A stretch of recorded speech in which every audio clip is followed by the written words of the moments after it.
All right, we are in section 5.4 where we're going to use medians and altitudes. Medians comes from the definition of being in the middle, so it has to do with the midpoints of line segments, and we're going to deal with the midpoints of triangles. And we also have a theorem to kind of help us solve different mediums of triangles. So here's basically what a medium is if you take the midpoint of each side of a triangle and you make a line segment from that midpoint to the opposite vertice, all three line segments intersect at one point. And that one point is called the centroid. And when you have these three line segments in a particular triangle, they possess a certain characteristic, which can be found in the medians of a triangles theorem. And the medians of the triangles theorem states that the medians of a triangle intersect at a point that is 2/3 of the distance from each vertex to the midpoint of the opposite sides. Now that does sound kind of like a lot when it comes to the definition, but here is what we mean. So if I were to go back up to this triangle here and I were to label each vertex, like let's say this is A, B, and C. So I have triangle ABC. And then I was going to give my midpoint values. Let's say it's D, E, and F. And that centroid, let's call that point P. So what they're saying in that definition of the medians of a triangle is, let's say I have the distance from point A to point P. What they're saying is the distance from AP is equal to 2/3 the size of the entire length of the line segment, so it would be AE in this case. And so if I looked at all three of these line segments, I could say that BP would equal 2/3 of the entire distance, which would be BF, and then finally CP would equal 2/3 the distance of CD. Okay, so that being said, we have some examples here. In this example here, it says in triangle ABC, point M is a centroid, and BM equals 8. So what they're asking us to do is they want us to find MZ and BZ. So they want us to find the entire distance of the this line segment, but then they also want us to find the remaining portion that they don't have for that particular line segment, the midpoint running to the vertice. So let's take a look. So BM in this case can be set equal to 2/3 the distance of the entire line segment, which would be BZ. So all I have to do is say, okay, well, I know what BM is. BM is 8, so I can say 8 equals 2/3 the distance of BZ. And in order to find BZ, I can multiply both left and right by the reciprocal, which is 3/2. This gets canceled, so I got BZ over here, and then 3 divided by 2, multiply that by 8, I get a value of 12. So BZ equals 12. So this entire line segment is 12. Now to find MZ, all I have to do is say, well, okay, if this entire distance is 12, I subtract it by 8, I get 4. So in this case, MZ equals 4. Okay.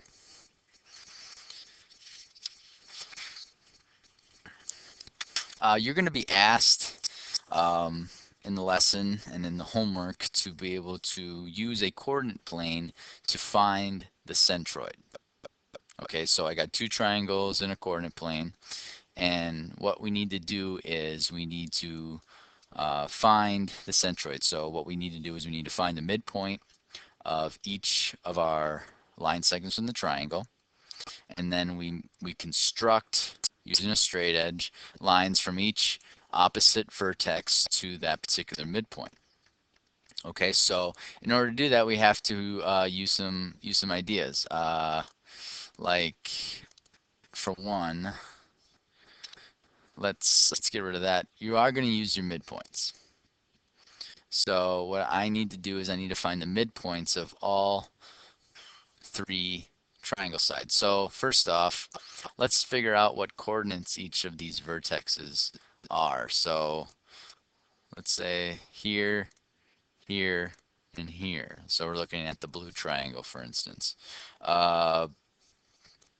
This coordinate right here is -8, 1. The coordinate over here is -2, 7. And the coordinates on the final vertices are 2, -1. So you get to use the midpoint formula. If you don't remember, it's x of 1 plus x of 2 divided by 2, y sub 1 plus y sub 2 all divided by 2.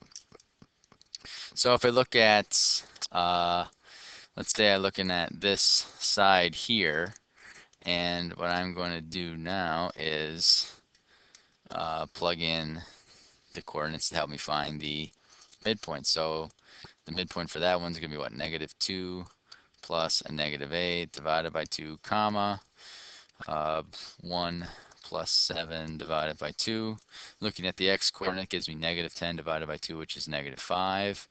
So -5, 1 plus 7 is 8. 8 divided by 2 is 4. So my midpoint is -5, 4. So 1, 2, 3, 4, -5, 1, 2, 3, 4. So plot that point. So that's my midpoint for that first line segment. Let's say if I use, look at this line, I am going to say, okay, well, I'm going to have -2 plus 2 divided by 2, and I'm going to have 7 plus a -1 divided by 2. -2 plus 2 is 0. 0 divided by 2 is 0, 7 plus a -1 is 6. 6 divided by 2 is 3. So 0, 3 would be my midpoint. So that would be my next midpoint. And then finally, the last line segment, I'm going to go -8 plus 2 divided by 2, 1 plus a -1 divided by 2. This gives me -6 divided by 2, which is a -3, and it'll give me 0 for y. So -1, -2, -3. So that is my three midpoints. So then what I'm going to do, and what you're going to do, is you're going to take a straight edge, and I'm going to make it in color red. And what I'm going to do is go from here to the opposite vertice, come from here to the opposite vertice, and then finally come from here to here. Okay, so as you look at this graph, it's not in a, two coordinates that are going to give me an integer. So what I would like you to do in this case is you're going to estimate. So if you look on the x coordinate, you got -1, -2. So it's in between -2 and -3, and it's leaning towards -3 rather than the -2. So I would say that the estimation for the centroid would be about -2.75, and it's going to go up +1, +2, and I would say it's about +2.25. There are ways that we can solve it by using the distance formula, but for what we're trying to do, estimating would be our best situation. Looking at the second triangle, Same rules apply. You're going to plot the points. So I go over here and I say it's 1, 2, 3, 4, 5, 6. So this is in 6, comma 1. Over here I get 2, comma 1, 2, 3, 4, 5. And then finally I get 1, 2, 3, 4, and then comma 9. So I'm going to do some erasing right here just so you can see it. And so I'll look for one side. I'm going to use the 2, 5, and 4, 9 line segments. So I'm going to say 2 plus 4 divided by 2, comma 5 plus 9 divided by 2. So 2 plus 4 is 6. 6 divided by 2 is 3. 5 plus 9 is 14. 14 divided by 2 is 7. So 3 comma 7 is my first midpoint. Looking at 4, 9, and 6, 1. So 4 plus 6 over 2, comma 9 plus 1 divided by 2. 4, 6 is 10. Divided by 2 is 5. So I got 5. 9 and 1 is 10. 10 divided by 2 is also 5. So 5 comma 5 is my next midpoint. And then finally, I'm going to look at 2, 5, and 6, 1. So I got 2 plus 6 over 2, comma 5 plus 1 over 2. 2 plus 6 is 8. 8 divided by 2 is 4. And then 5 plus 1 is 6. 6 divided by 2 is 3. So 4 comma 3. Looks like it's right there. And again, just like before, you're going to get your straight edge out and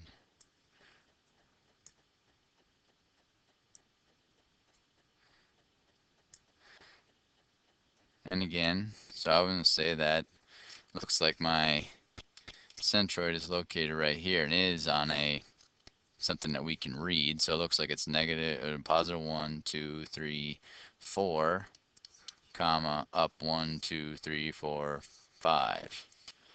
So 4 comma 5 would be the location of that particular triangle's centroid.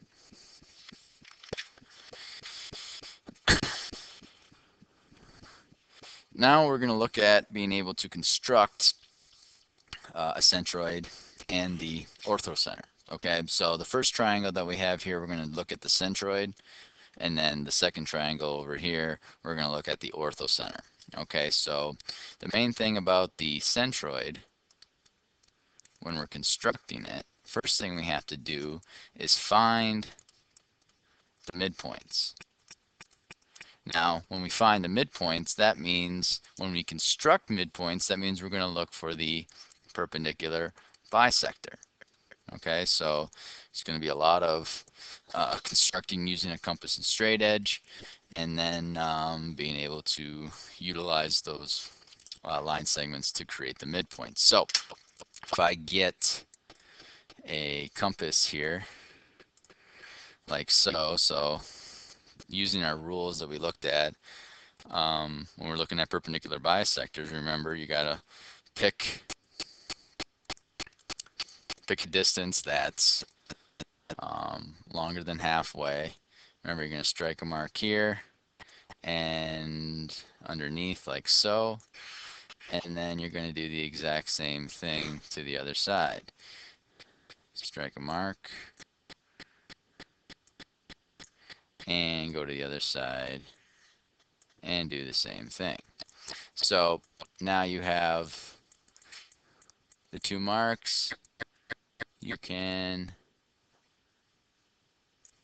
use that to select your first midpoint. So in order to help with confusion, I'm just going to delete these marks here. So now you know that that is your first line segment where they intersect is in fact your midpoint. So going to the next line, coming over here, going a little bit more than halfway, striking a mark here, and also over here. Looking at this portion right here, strike and mark, and strike and mark. The two intersections there means that's where I'm going to use my straight edge. And now we got another perpendicular bisector, but we also have discovered where the intersection is also the midpoint. So deleting those lines, and then finally going to this last line segment, I'm going to go over here and again strike mark and strike a mark over here.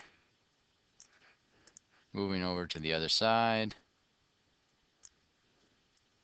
same thing, same thing. I got my intersections with my compass, and I'm not too happy with that. Let's do another one.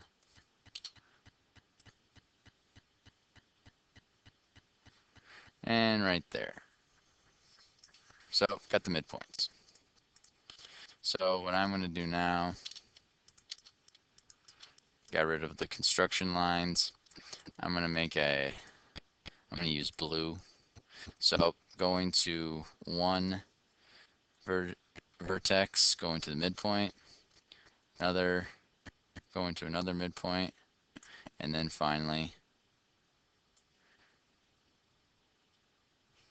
so they all meet at one point. So if you look here, right where they all intersect, that is the centroid. Okay. So take a look at the next triangle. We want to create what is called the orthocenter. But the first thing I want to do is this. Looking at this page here, the point P is the orthocenter for all three triangles, but they have different characteristics. Okay, the first triangle is an acute triangle. The second one is a right triangle, and then the third triangle is an obtuse triangle. And they have different points where P is located. So if we are coming across a acute triangle, the orthocenter will always be inside the interior of the triangle. If you're looking at a right triangle, the orthocenter will be at the vertex of the 90-degree angle, and then any obtuse triangle, the orthocenter will always be on the outside of our triangle. So looking at this triangle here, I can tell that it is an obtuse triangle, so I know that it's going to be on the outside. So when you're dealing with a triangle like that, you're going to have to make some extensions to help you solve for the orthocenter. So I'm going to extend it this way, and you would use a straight edge to help you out. And trying to find the orthocenter, here you're going to look for what is called the altitude. Now the altitude is this. The altitude is, I have a vertice right here, and it's a line that is perpendicular to the opposite side of our triangle. So I got this vertice, this would be the opposite side, so I need to find where it's 90 degrees. Okay, so that being said, in order for us to construct one of those, we're going to need to use a compass. So let's get out our compass, and let's bring it on. Let's bring it on down. So what I'm going to do is move my compass so it's lined up, and what I want to do is I want to line up my 90 degree, as you can see, right along the vertex, and then I want my compass to be, the compass edge to be right along the side of my vertex. Now remember, this isn't an exact science, so take your straight edge, find where 90 degrees is here, and then go right to the middle. just like so. So what we've done is we've created a 90-degree angle right here. Same thing goes, we'll do that to the next side. So we'll go over here. So create your, line it up on this line segment. Make sure that it is at the 90-degree spot, and then construct